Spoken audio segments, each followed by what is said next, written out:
Welcome, everyone. Hey, this is a podcast that explores various aspects of addiction, potentially focusing on personal stories of recovery, scientific perspectives, societal impacts, or related topics. This podcast often features discussions with experts, individuals in recovery, therapists, and advocates to offer insights and support to those affected by addiction or seeking more information about it. Welcome to another episode of The Other Side of Addiction. I am your host, Al Richards, and today with our lovely guests, Stephanie Anderson, we're going to take the title of a book that we're going to be talking about in the show, and it's called Dear Addict, Letters of Hope. Stephanie, my gosh, thank you so much for taking time out of your day to be with us. Oh, you're welcome. Thank you for having me. I really appreciate it. Absolutely. And before I forget, whenever someone sends me someone for the show, I always like to say thank you. So Yes. Ashley at Awakening Health in Sandy, Utah. Thank you, Ashley, for introducing Stephanie and I. I am just grateful for you. So I really do appreciate it. Thank you, Ashley. I am super happy that you connected me with Al on the Yes. other side of addiction. So, my gosh, Stephanie, where did this Dear Addict come from? Well, it's an interesting story. Todd, my husband, my late husband, he felt like he needed to write his book about his story about addiction since the 90s. And it wasn't until March and April of 2022 that he actually wrote the book. He was inspired and he sat on his cell phone and wrote a 700-page book with his two thumbs. And it was a pretty good book, even before being edited with that. But he was committed. He was sober, his mind opened up, and he just wrote everything. I told him to write everything and that we would edit it later. And so he did just that. My gosh. And I cannot believe he did it on his phone, because On his cell there's phone. no way I'd be able to do it, because I can't. It takes me 5 minutes to send a text because my fingers keep hitting the wrong letters, or I delete it accidentally. That is amazing. It's amazing, and that he could have it make sense. And it was about that thick printed. And now we've narrowed it down to a readable version. This is what it looks like. And then the back of the book with the iceberg, which I do want to mention. On the back of the book, it says, "We only see the tip of the iceberg when it comes to someone's addiction." And that was his quote and the theme of my message now, because I'm carrying on his work. Yeah, and I'm writing that down. We only see the tip of the iceberg. When it comes to someone's addiction. And then I give credit to William Todd Anderson with an O-N. That was my husband. Well, he good looking guy there. I could see why you married him. Yeah, he's super handsome. Yes.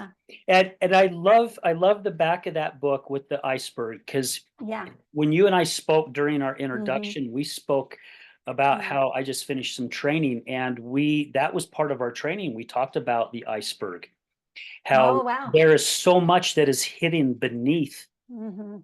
and how most people only see the top. We have no clue what everyone else is suffering from, or even with, below the surface. Or hiding.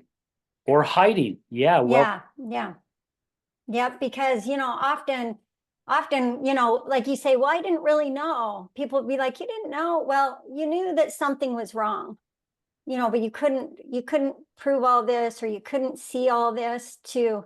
If you saw all this, then the conversations might be different. Yeah. With your loved one or whomever is suffering. And I think, well, I know this is something that needs to start happening more. So I tip my hat off to you and say thank you to you and everyone else, and including your late husband, for writing this book, because it's using a voice that needs to be heard. And now his voice is being heard in a different way. And hopefully, like you said before we got on, if this touches one person, if it helps one person, the domino effect is Yeah. huge that we won't even see. Yes. Yes. Because, if you can help one person in recovery or to become sober, think of all the web of people that person knows or is loved by, that is affected by addiction, that their lives are affected in a positive way when they can find recovery. We all recover, right? Because it's a family disease, it's a family illness. We all have parts that we play in it.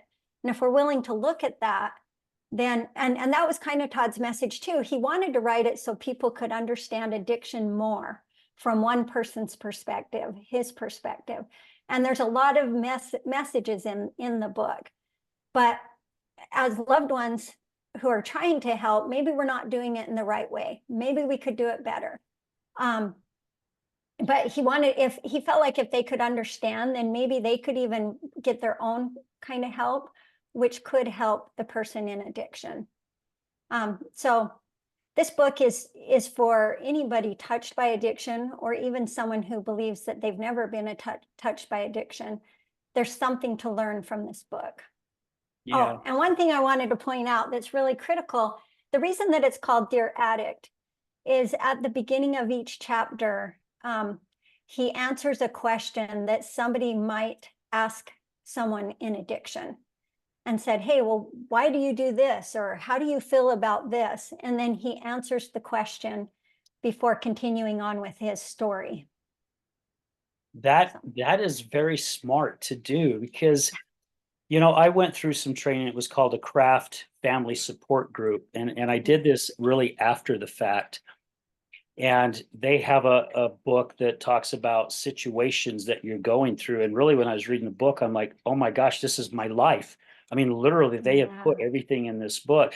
The second part of it is how to handle things a proper way. So to be able to know what someone is going to ask and be able to answer that for them and then go into it is really intelligent. Yeah. Yeah. Todd, he was a really smart guy. He was really smart, really kind person. That's the other thing. I wanted to normalize talking about addiction. And, sometimes it's hard because you might, even me being somebody who loved an addict, I may be looked down upon by some people, so it's difficult, but I think these conversations need to happen. And so I'm committed to doing that no matter what pain is inflicted on me. I have been judged pretty harshly by some people, and especially recently, but then I've also received a ton of love from the community, from friends, from, my family about addiction. But I lost my train of thought a little bit, but I think it's just important to start having these conversations. And if we normalize it, maybe some of the shame could go away, because there's so much shame. And even as a loved one, you're afraid to talk about it because people might look down on you, or they might treat you different, or, so it's difficult. But it's important that we do start having these conversations, just like your podcast. It's important. Yeah, and I back that 100% what you're saying, Stephanie, because we do need to start talking about it. I have a few close friends who have felt this same way, where they have been on the other side and their partner has battled an addiction. And I really tip my hat off to a good friend of mine, Janessa, who lives in Ogden, north of Salt Lake. And she was asked by her bishop if she would say a talk in sacrament. And she said, yes, I'd be happy to. And what should I talk about? And he goes, well, pray about it. So the time comes when she had to speak in sacrament. I tell you what, this girl has some, I'm just going to say it, some kahunas. She got up there and I told her, I says, I would have given anything to be there to listen to this. She got up and started talking about the battle that her husband had with porn and sex. Oh, wow. In church. That does take a lot of bravery. And she goes, Al, something amazing happened afterwards. She goes, a lot of the women who would come up and talk to me after wouldn't even look at me in the eye. They didn't want anything to do with me. But she said, then I started having some women come up and tapping me on the shoulder going, can you and I talk in private sometime? Yeah. She gave other women the okay to open up. And that's why it's so important for us to use our voice. Mhm. It is. It's so important. And it does open, it does open the door. You know, I won't say any name, but there was somebody who came to one of the launch parties, and I was a little bit nervous, you know, about what they're thinking and that, and then to find out that they had a loved one who suffered immensely in addiction. And it was just shocking. You know, we just don't know. We just don't know who's suffering out there. And I think I also believe that, um, you know, we might not think that anybody in our family has addiction, but if we claim that no one in our family does, maybe somebody who is suffering wouldn't want to come forth and ask for help. So we got to be really careful with our words and how open we are being to someone, or just in general when we're having a conversation. You know, and our judgments through our talk could keep somebody from reaching out to us and asking for help, or be afraid to mention that they're struggling with something, any kind of mental health issue, honestly. Yeah. You know, and just so our listeners know, and I'm pretty sure you're gonna be on board with this, Stephanie, because there's so many other types of addictions out there. And it's crazy how society will accept some but not others. Right. And it's crazy to me because addiction the brain fires the exact same way. Right. I could be addicted to eating. You could be addicted to gambling. Our brains are firing the exact same way. Right. However, society says, oh, it's okay. Well, if they want to throw their money away, good for them. Well, if they want to eat themselves to 400 pounds, so what? Yeah. But like you said, if it comes to drug or alcohol, or even maybe porn, mostly drugs and alcohol, it's like, my gosh, you are condemned. There is Yeah. something wrong with you. And there's something wrong with all of us. We're all battling with something. Yeah. And it's important to get rid of the stigma, because whatever it is that we're addicted to, it's not that. I don't know Right. one person that I've interviewed on this show that said, I literally loved drinking myself to death, or I Yeah. loved shooting myself full of heroin on a Yeah. daily basis. I loved going through withdrawals. I just loved being irritated. Not one person.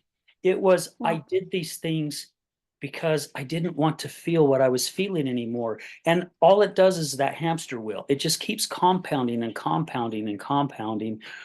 And a lot of the society, the majority of society doesn't understand that, because I said this in my talk last night.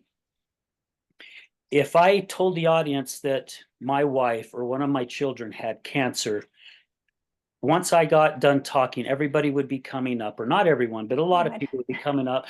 Oh my gosh, I can't believe you're going through. Oh, what can we do? Is there anything we can do to Mhm. help? Or they'd be bringing, can I bring dinner over? Now, if I said my spouse or my child or even myself is battling addiction, especially with drugs or alcohol, no one would come over and knock on my door offering me casserole. No one. Yeah. Sometimes even not immediate family wouldn't be Yes. there. Yeah. That's the tragedy. It's so sad. It really is sad. Because they're sick, you know, and they wouldn't choose that. Nobody would choose that kind of insanity.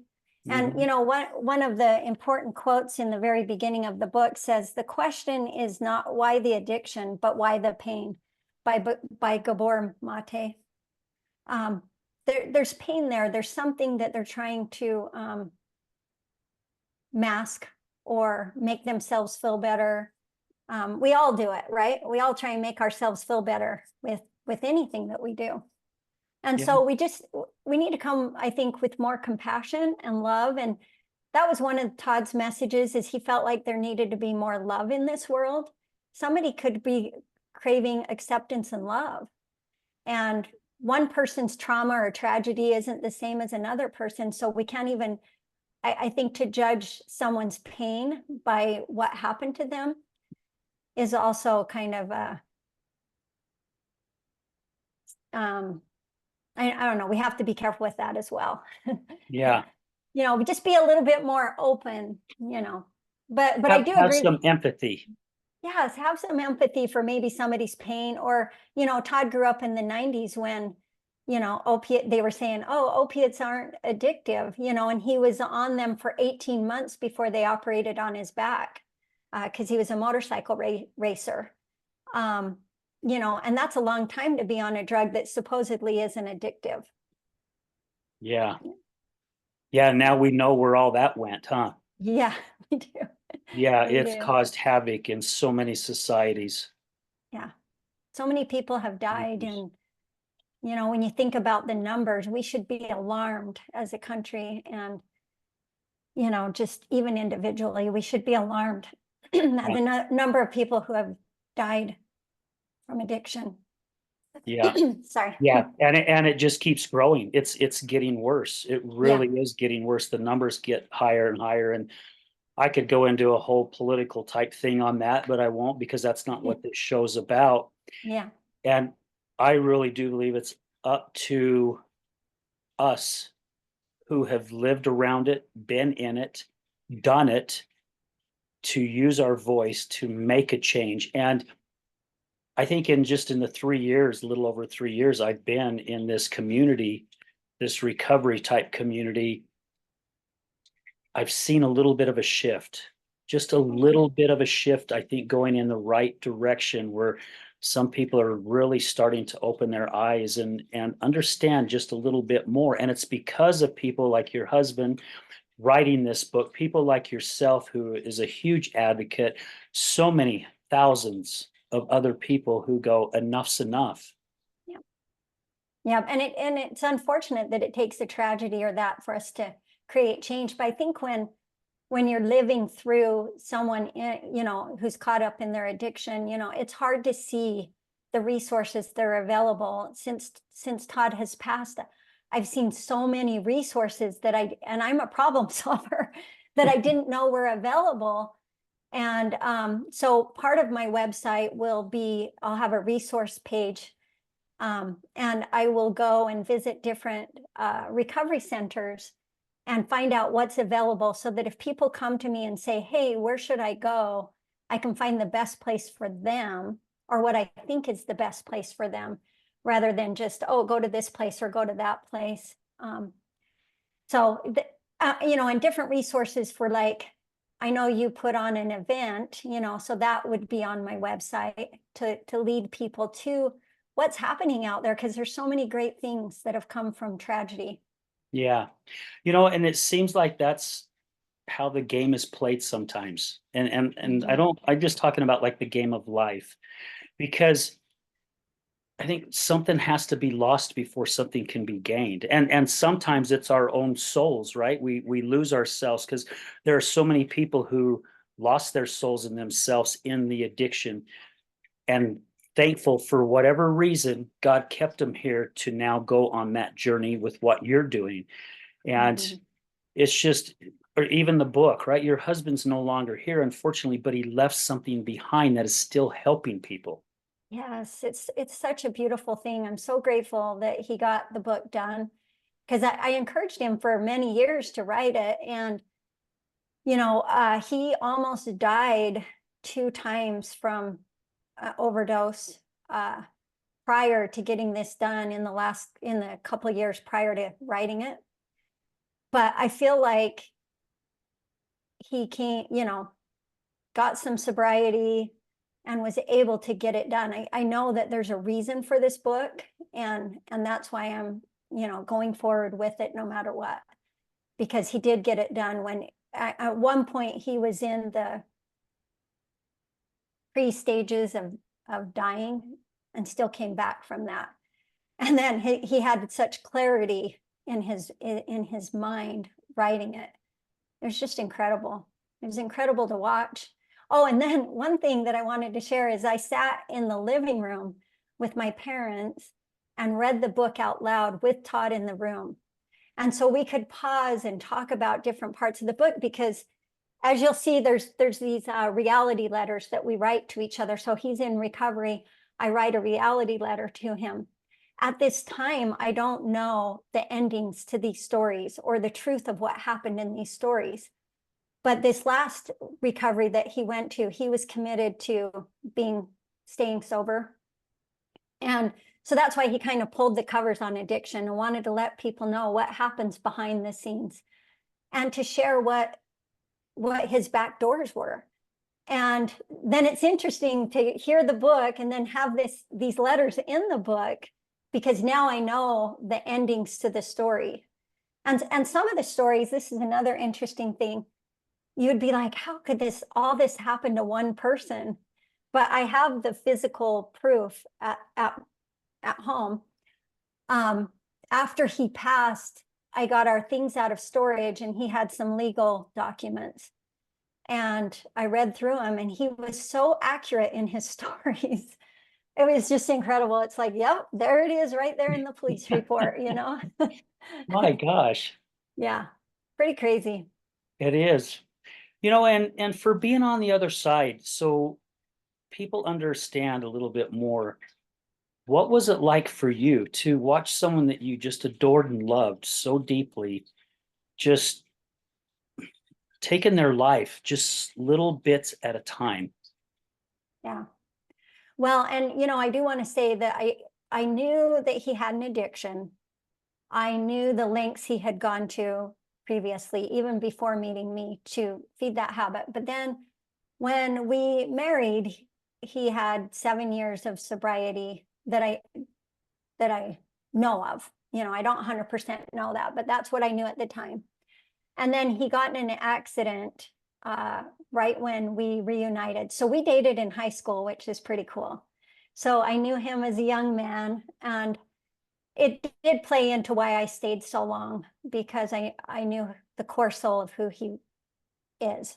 Yeah. And anyway, but then I didn't know what to look for. I didn't know really what addiction looked like.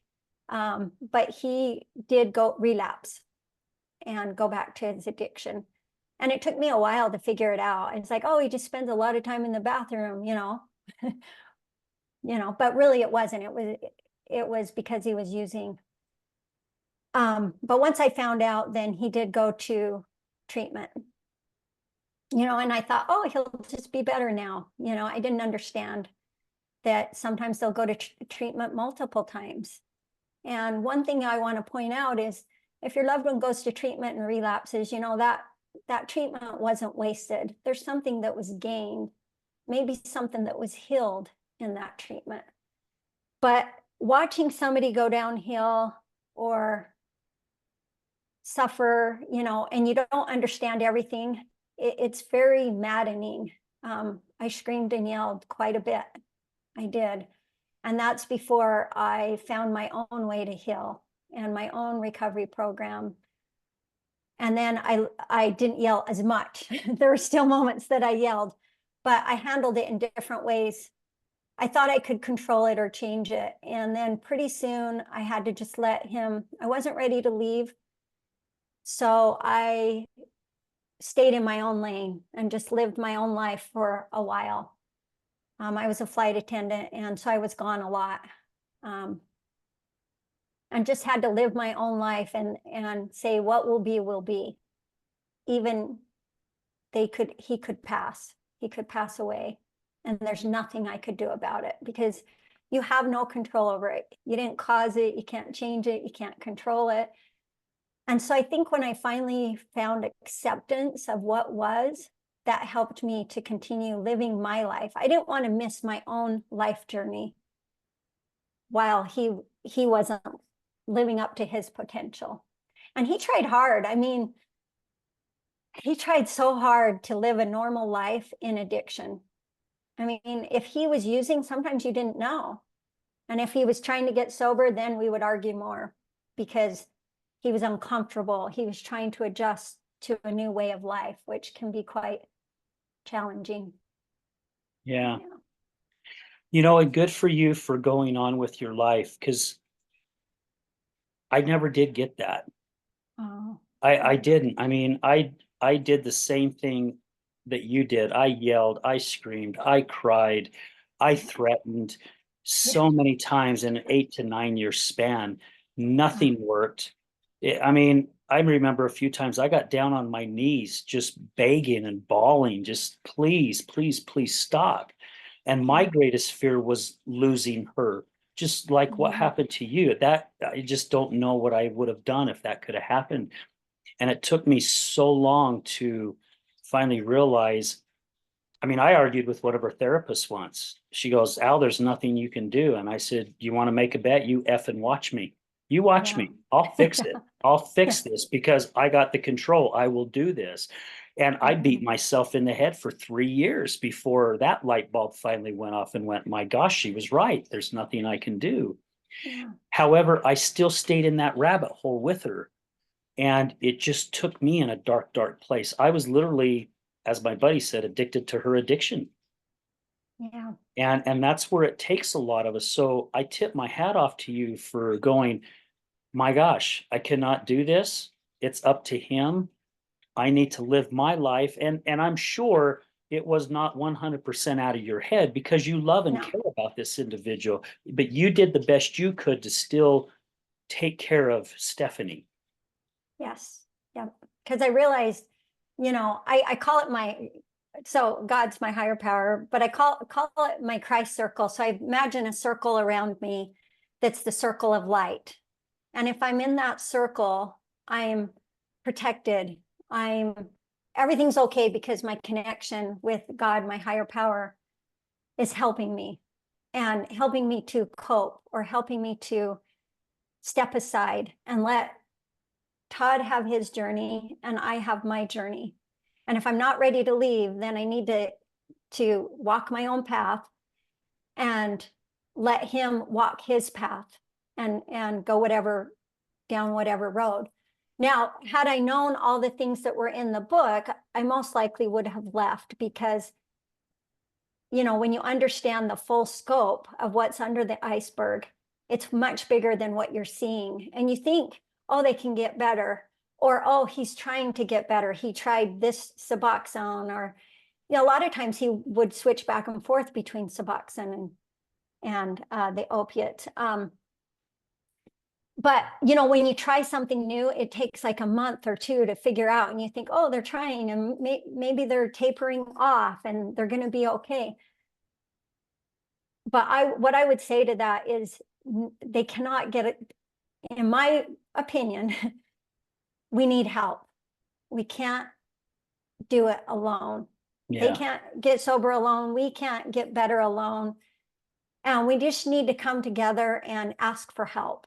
And I don't know, you can spend so much time spinning your wheels trying different things, but real recovery, you need a program, you need support, you need love, you need help from other people in recovery. Yeah. That's your greatest resource, really. They say the opposite of addiction is connection, and it goes both ways for those that are in the addiction and those on the other side of the addiction. And so people Yes. understand too is you have to find what works for you. Yes. Because I went to Al-Anon, and I've said this many times throughout the shows. Al-Anon just wasn't a fit for me, and I'm not knocking it because I know people who have gone and it's really, really helped them. It just Mhm. wasn't a fit for me. And you said at the beginning of the show, Stephanie, I didn't know of other resources out there. That's what's one of the things that really got this podcast started, is because I wanted to bring people on to say, hey, what worked for you? And also not to make the same mistakes that both you and I made, and hundreds and thousands of other individuals who have had loved Mhm. ones that's battled the addiction. And there's so many more resources out there today, so many, that even recovery centers don't even know about. And Right. and and I'm not knocking them that they don't know about them, No. because they're just so focused in what they're doing at their facility, and they're busy. They don't have the time to really get out there. And I think with what you are doing and putting in resources in your website, my gosh, that's huge. Yeah. We have a networking group that's called ARC, Addiction Resilience Collective, that I started last February. Oh.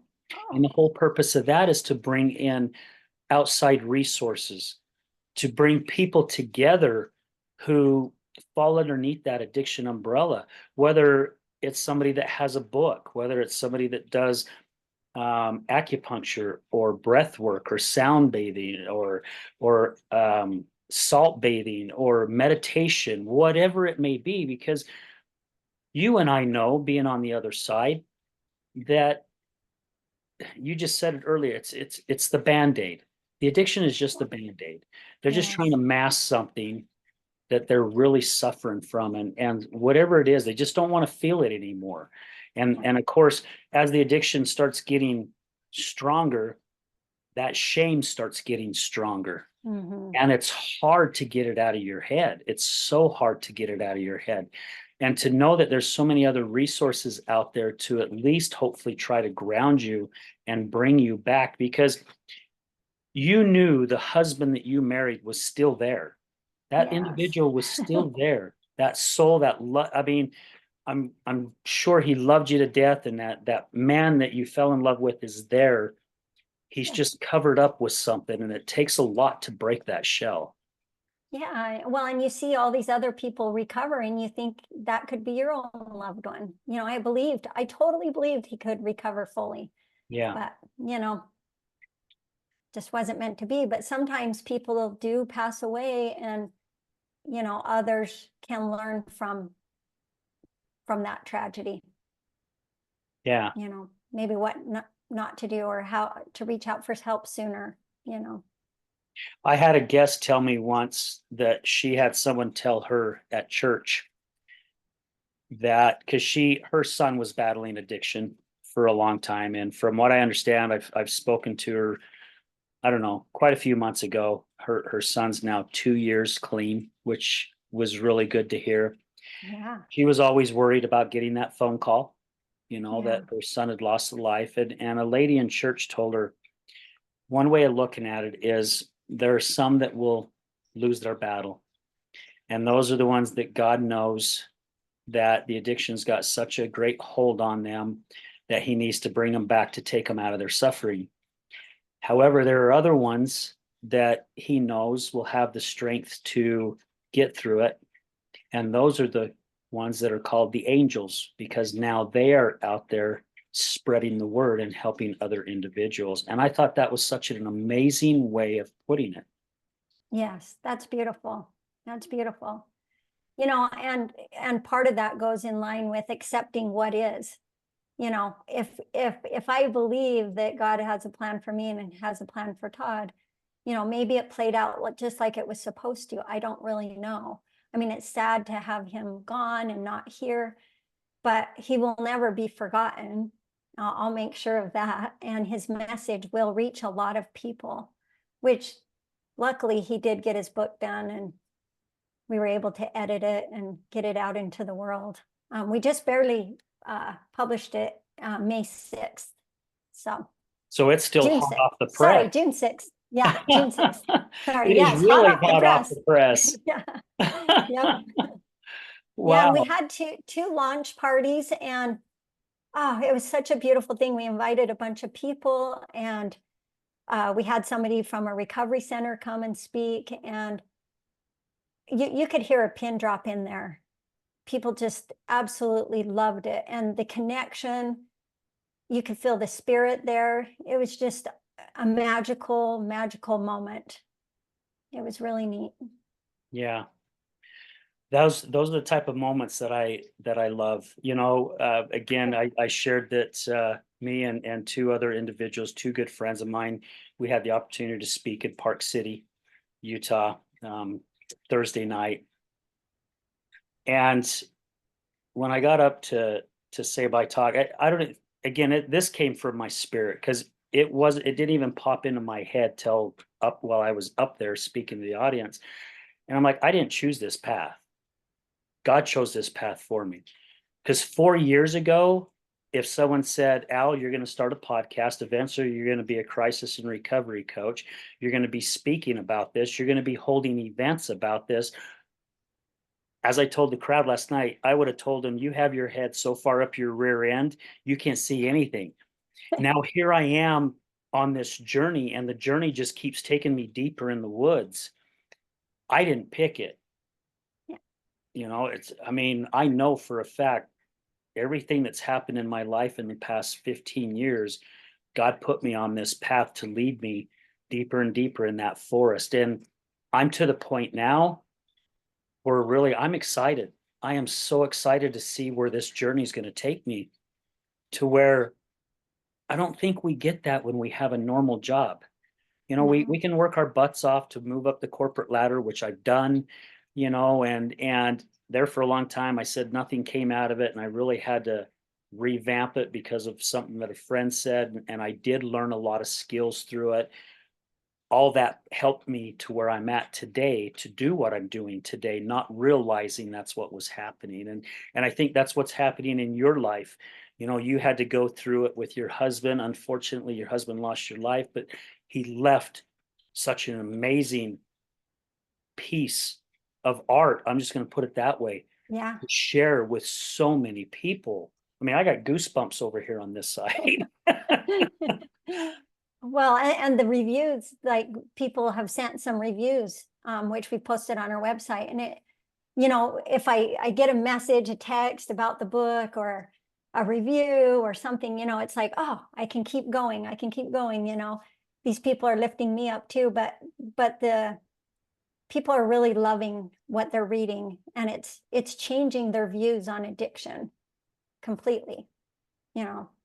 Because if you've never been up close and personal to it, you just think, oh, yeah, they're just in their addiction, whatever, bye. But I think they're looking at it differently, like already with more compassion. That is really good. Yeah, I went on a hike last Sunday, and a buddy went with me, and I had written a letter last March or May, and it was a letter to addiction. And I started out, Oh, dear addiction, and I went yeah, in there, and I used some pretty nasty words because that's how I felt. yeah, The F the that's F fine. bomb F bomb was dropped in there quite a few times, and another word that I do not like put in my vocabulary, but it's the word hate. I think that's a very negative, I just don't like using that word, but I used it in my letter because I believed it fit perfectly. And I posted it on my TikTok. He posted it on his TikTok. He has a lot more followers. People were making comments, and I loved going in there and reading a lot of the comments, because people like ourselves were going, yes, my son or my daughter or my husband or my wife or my mom or my dad, I know Yeah. exactly how you feel. I don't like it either. And I remember scrolling down, and one person put, get over it. Wow. And the old me, I would have started putting all kinds of comments in there. And instead, I had to stop, and I took a deep breath, and I went, you know what? They just don't get it. And that's okay. Yeah. It's okay. Maybe they will, maybe they won't down the line, but that's not for me to say. I don't need to defend anything. I know the way I felt, and seeing the rest of the people in their comments going, the majority gets it. Yes. Yep. And you Yep. mentioned at the start, there are some people who maybe have been not saying some nice things. However, you're going right past it, and you're Yep. continue to go with your mission. So again, I tip my hat off to you.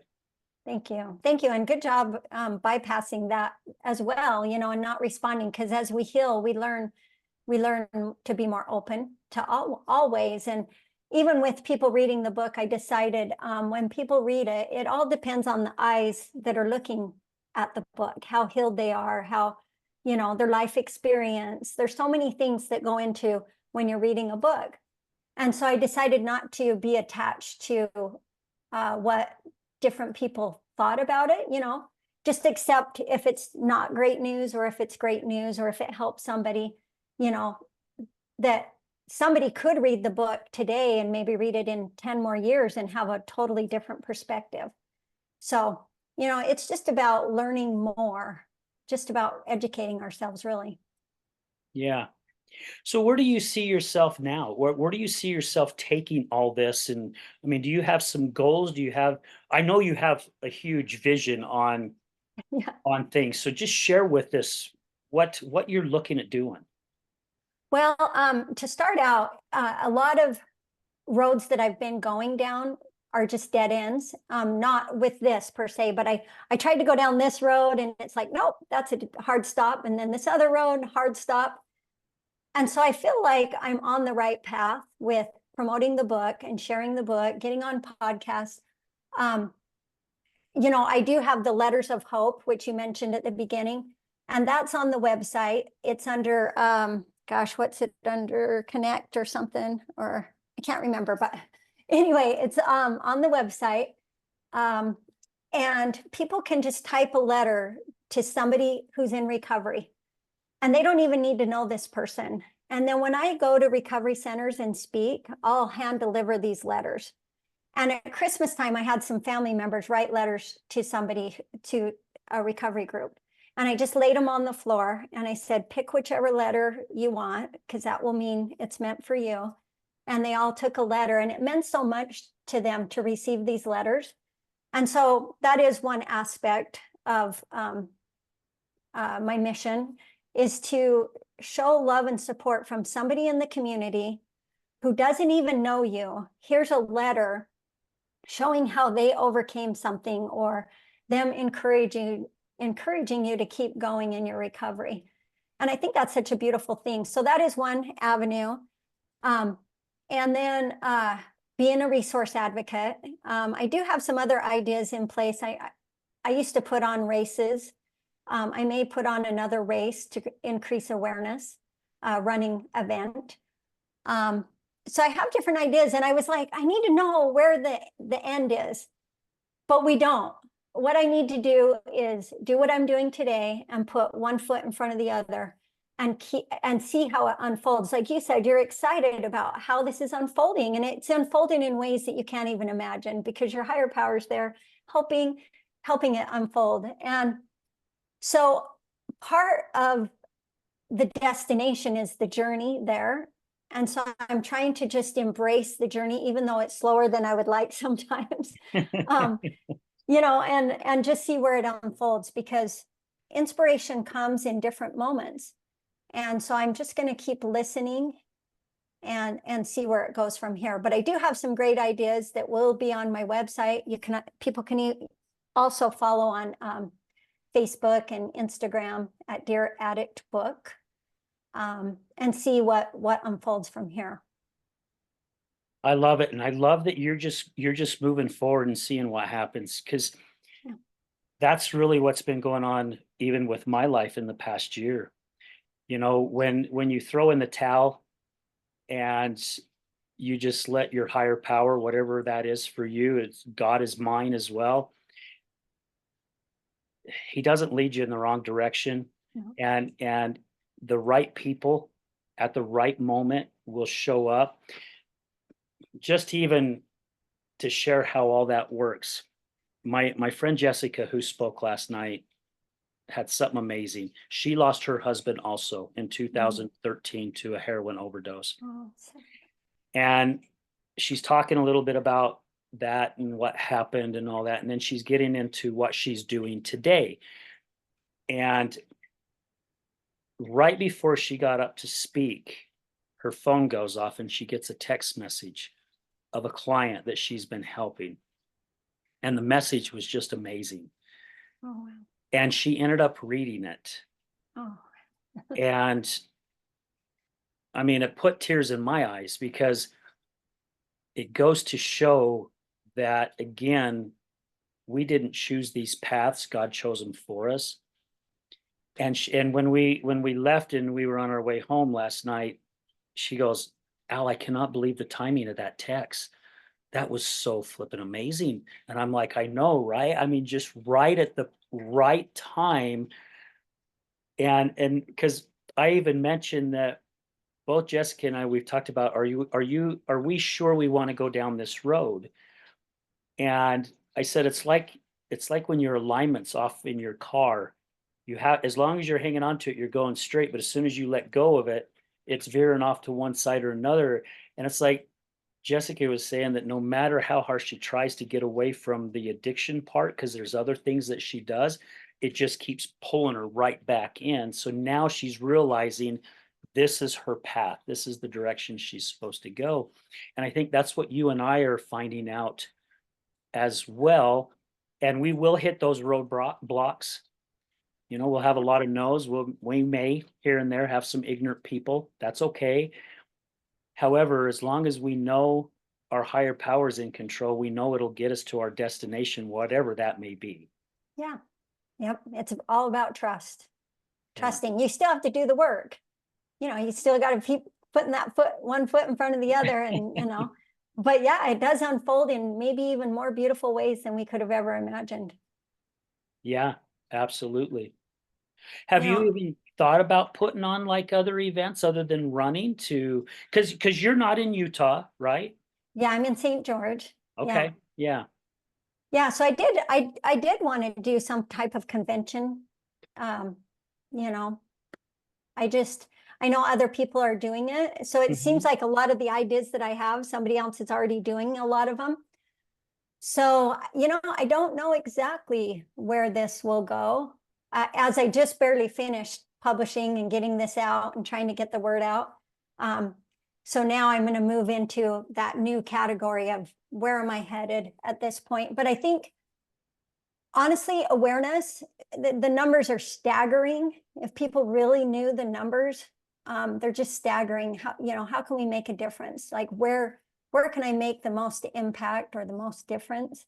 Sometimes it's the little things, sometimes it's the big things. Yeah. So, you know, I think taking the letters of hope, I mean, that's a big thing. I went and spoke around, I say around Christmas time. I think it was right before Christmas. And it was this beautiful full circle moment. So I went and spoke, and then I gave them the letters, and then they followed me over to my dad's in memory care. The group followed me over, and they sang Christmas carols to my dad's memory care group, which was so beautiful because I gave to them, they gave, you know, back. And then I had some clothes that I donated, and I just opened up the back of my car and, hey, you know, just pick what you want. And one guy's a runner. He got a brand new pair of running shoes, you know. So that was pretty exciting. And then I invited them to come to a race, and they had to go, but they could sit on the curb, or they could walk the race or run the race. And I got them all in for free. And every single one of them participated in this race. No one sat on the curb. And then the full circle beautiful moment is a couple weeks later, I was running a race, a 10K race, and I was coming up this hill, and I'm like, oh, wow, that's a really energetic group. And they had music playing. And we get to the hill, and I see a couple of the people, they had come to volunteer at a race. And I like hugged them. I'm like, oh my gosh, you know, and then they see me running because I talked about how sport has been part of my life for 35 years. And anyway, it was just this beautiful full circle moment, you know. So I don't know. I do enjoy speaking at recovery groups and taking these letters, and also detention centers. But that's where I'm starting right now. And it's going to grow and become bigger and bigger and bigger. I just can't tell you today exactly how that will look. That's the thing again, right? We just got to enjoy the Yeah. journey. Yeah. Because the journey's part of it. Yeah. Yeah. Yeah.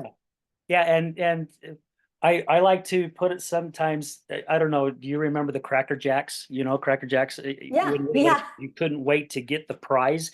You know, Yeah. sometimes you'd dig down in there to try to find the surprise before you even ate the popcorn. But again, Right. that's what it reminds me of. It's like we're eating a Oh, box of yeah. Cracker Jacks, and all of a sudden we hit the mother load, right? And then we're given another box of Cracker Jacks to see what's coming next. And it's that surprise. It's Mhm. such an amazing feeling. And I'd love to connect you. I don't think you know this gal as well. And she could be a good connection. I'll make sure Yeah. that I introduce. That will be done today. When we get off the Okay. show, I will do that introduction text. And I'd love the opportunity to meet you in person. I'm actually going to be in St. George October, or excuse me, not October, July 12th, 13th, 14th. Okay. We're coming down. We had a gentleman by the name of Jimmy who does Oh, professional photography who met Mallory, and he has been in recovery, and he's like, what can I do to help you guys?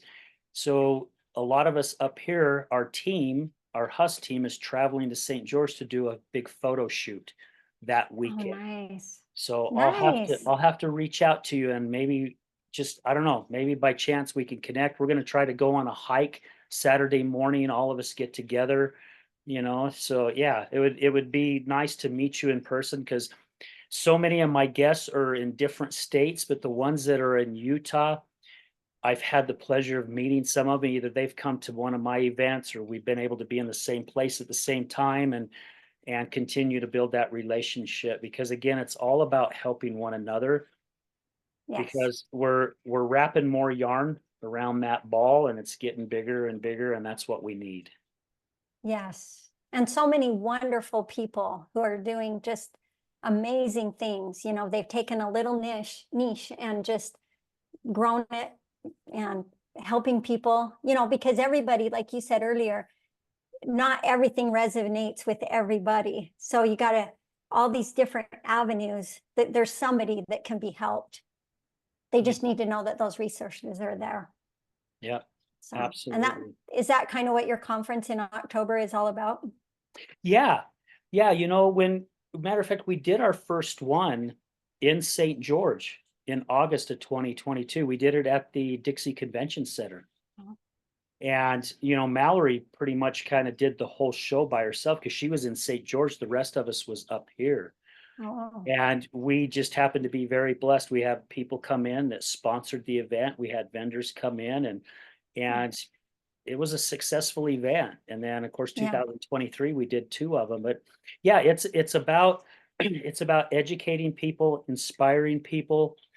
This year we got 5 speakers. It's all, excuse me, it's all based around addiction, recovery, domestic violence, suicide, inspiration, education, because the more people that we can spread the word to, the better chance we have of making a difference.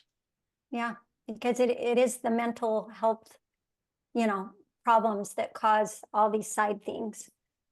That's where it all begins, is just maybe sadness, maybe trauma, you know. So the more people you can help at an event like that is great. Yeah, and our vision's pretty big. For us to be planning our fourth one, Yeah. I mean, it's crazy. It just seems like a year ago we did our very first one, and the Yeah. people that we've met from it, right? I mean, Yeah.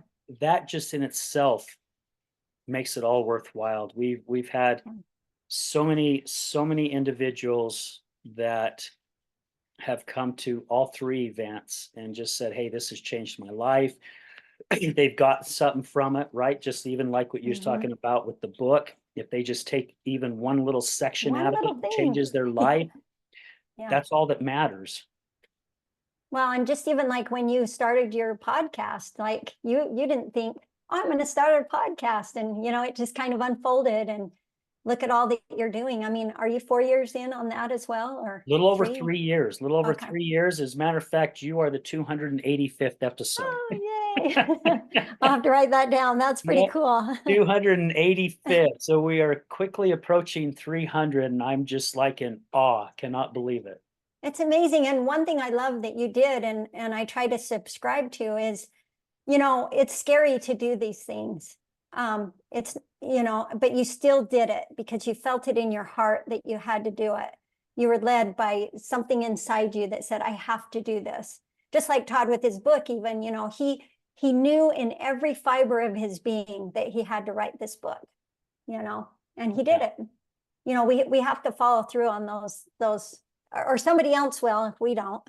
I mean, it'll get Yeah. done eventually, by somebody else if we don't. But when we feel that, it's good to act on it. Well, if not us, Stephanie, who?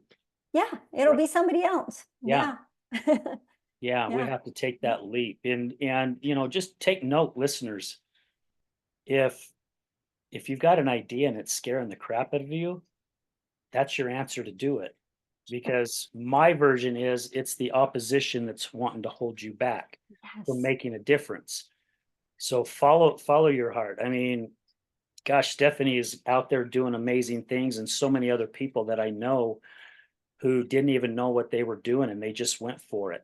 You Yeah. know, even our Healing Utah Success Summit, the first one we did, we had no clue what we was doing, but we just went for it. And Yeah.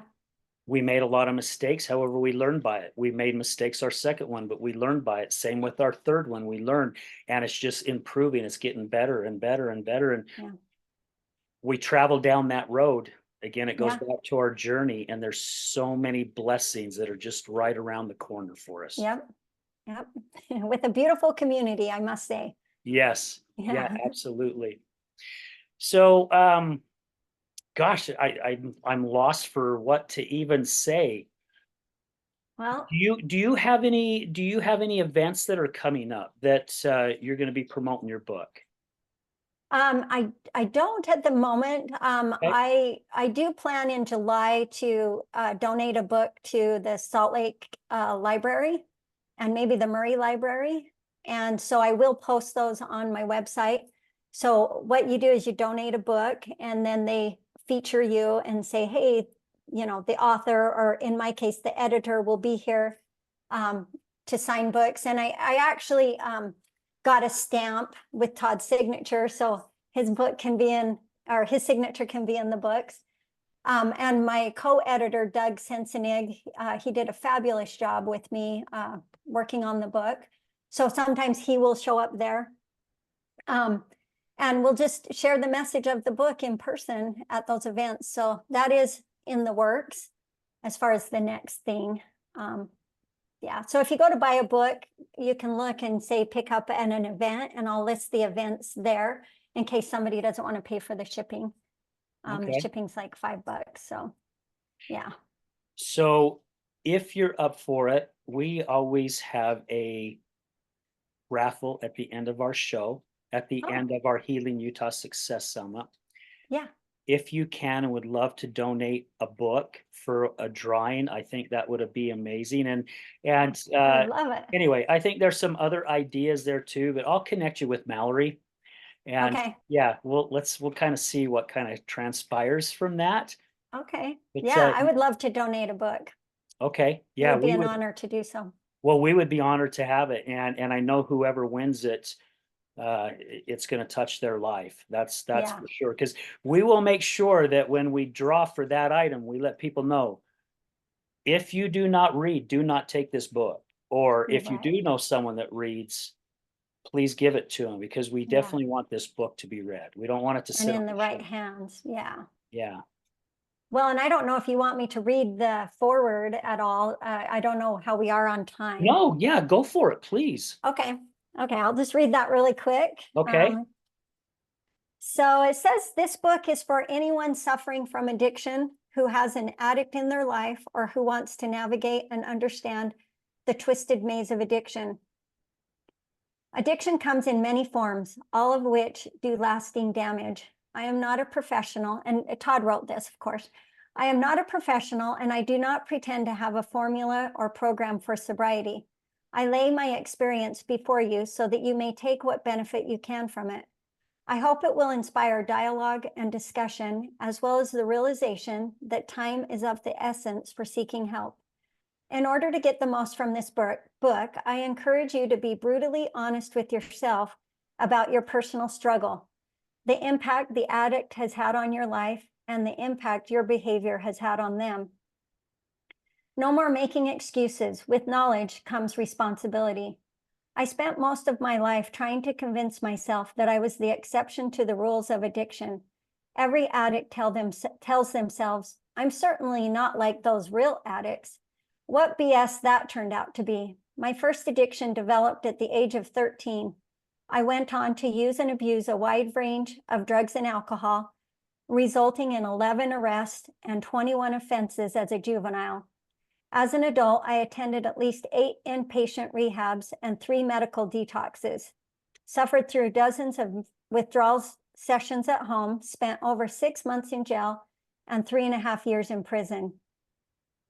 When I refer to myself as an addict, I mean it. I have more than paid the price of admission. This is my story of life, love, loss, and the complete devastation that resulted from more than 40 years in addiction. My addictive behavior ultimately led me to heroin, but I assure you it did not begin there. Due to my own poor choices, the decisions made for me by doctors, parents, and other well-meaning adults, and perhaps a genetic predisposition, I became an addict. It was an accident. No one meant for it to happen. Regardless of how addiction begins, however, the ultimate responsibility for recovery falls on the addict. It has to. And there comes a point in every addict's life where they have to burn the boats or renounce back doors. Escape routes, evasiveness, secrets, and excuses to reach for the only life that doesn't end in tragedy, sobriety. Addiction holds an unshakable grip that overrides all else. This is an absolute, unavoidable fact. Even in my times of temporary sobriety, addictive cravings relentlessly dominated my thoughts, conjuring endless ploys to obtain drugs and use secretly. Just this once, and then I'll really quit forever, I'd tell myself, though the unrelenting urge made long-term sobriety feel impossible. I hope this book will help others because I know for a fact that there is a solution to addiction. Real recovery is a spiritual journey, and it is a shared journey. If you are not a little fearful of what's next in this book, you should be. It's been a wild ride, but please find comfort in knowing that millions of people have walked in the same shoes you find yourself in. Many have discovered a way out and now experience the joy of a healthy life. To live a joyful life is a choice, one I hope to encourage by telling my story in the following pages. And then it's his name and his signature printed in there. And then it says, it's a quote by Tommy Rosen from Recovery 2.0. The people who struggle over and over again are the ones who say, I can do this on my own. None of us can accomplish meaningful, sustainable change on our own. Tommy Rosen. Anyway, that's the forward to the book. So pretty powerful stuff. That is a very powerful forward. Holy cow. Yeah. Makes you want to read it, right? Absolutely. Heck yes. Yeah. Heck yes. So, man, Stephanie, again, thank you so much for taking time out of your day to come on here and share your husband's book, talk about your life, what you've been through, and what you're going after, and I just got to say, I give you a huge thank you for wanting to be a voice and to continue doing this, because it's people like yourself that will and are making a difference in our communities. oh, well, thank you. Thank you so much. And Yeah. thanks for having this podcast and inviting me to be on it. It means a lot. Absolutely. And if you ever have anything down the road and you'd like to come back, feel free. I mean, Okay. I've had some guests come on 2-3 times, and I'm more than happy to have them back on to hear about where they're at in life, where their journey has taken them, just so we get to know that the higher power is working in our best interest. Exactly. Okay, well, I would be honored. Thank you again for having me. Absolutely. Is there anything else you would like to share to finish out? I did write down one thought in case you asked. Okay. And I wrote it down, and it just says, as we educate ourselves on the complexity of addiction, we can create more compassion and ultimately change for those suffering. Wow, Because that's powerful. when one person's suffering, we all suffer on some level. So as we lift others up, we lift ourselves up when we lift others up, because we're all hurting in some way. Nobody's better than anybody else. And sometimes I try to get away from the word of help others, but just to love others. Maybe love is really the main message here, is that we need to love others more, no matter where they're at. Yeah. Amen for that. And it's crazy because I've had guests on my show who work in the recovery community, and they've said, Al, I got in this so I could help others, and in all reality, they're helping me. Exactly. And I have Beautiful. found that out ever since becoming a crisis coach, because I'm working with a client right now, and I've been finding that out with the stuff that I've learned through my training, which I'm still trying to really master everything, but to see the change in their life. And it's literally changing my life at the same time. And it's so crazy how that works. It is so crazy, but it does, it works. Yeah, it does. It does. It does. Yes, that's for sure. Well, Stephanie, again, thank you so much. And Ashley, again, thank you so much for connecting Stephanie and I, man. Just greatly appreciate it. Thank you to all our guests, all our past sponsors. Man, thank you to all our listeners. Again, I say this every single show. This wouldn't be possible if it wasn't for you guys. You guys are the ones that are making all this happen.